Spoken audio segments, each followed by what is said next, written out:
জাকির ভাই, হ্যাঁ ভাই, কেকের ব্যবসা কি বন্ধ করে দিলেন নাকি ভাই? না কেকের ব্যবসা তো আছে, দোকানের পিছনে হচ্ছে এই যে গিয়ে এই কি সুন্দর R15 মার্সিডিজ বেঞ্চ কিনা বলে ভাই, আসলে সত্যি কথা বলতে কি ইদানিং ঘোরাঘুরির খুব নেশা হয়েছে। আগে থেকে ঘোরাঘুরির নেশা ছিল, ইদানিং বাড়ছে।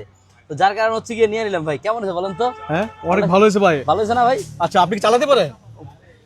না চালাতে পারলে নিলাম কেমনে কোন? ঠিক আছে। হ্যাঁ, আচ্ছা, কত টাকা নিছে ভাই এটা? এটা হচ্ছে গিয়ে 4.5 লাখ। 4.5 লাখ টাকা? 4.5 লাখ টাকা নিচ্ছে। আচ্ছা ভাই, শুনছিলাম যে আপনি মার্সিডিজ বেঞ্চ কিনবেন 4 চাকার, 2 চাকা কেন কিনলেন? 2 চাকা কিনছে, আপাতত 2 চাকা দিয়েই চালাই, এরপরে ভবিষ্যতে তো দেখা যাবে ইনশাল্লাহ। আপাতত এটা দিয়েই চালাই। আচ্ছা ভাই, পিছনে কে বসবে ভাই? জিনিসটা কেমন হয়েছে বলেন তো? হ্যাঁ?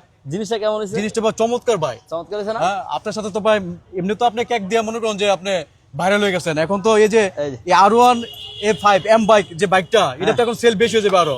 তাই? হ্যাঁ, আপনি কি স্পন্সর করতেছেন নাকি ভাই? না না না, আমি স্পন্সর করবো কেন? আমি নিছি, আমার হচ্ছে গিয়ে বিভিন্ন জায়গায় মানে যাওয়া টাওয়া লাগে, এই কারণে নিয়ে নিলাম। তো সবাই দোয়া করবেন যাতে হচ্ছে গিয়ে আপনাদের এলাকায় এইগুলো এটা চালায় আসতে পারি। ঠিক আছে, দোয়া, দোয়া। যাদের যাদের ইচ্ছা আছে হ্যাঁ, জাকির ভাই কপালের সাথে একটু কষা দিবেন, R1 Okay. বাইক কিন্তু কিনা পালাবেন হয়ে যাবে ভাইয়ের ইনশাআল্লাহ। কিন্তু ইনশাল্লাহ। হ্যাঁ হ্যাঁ।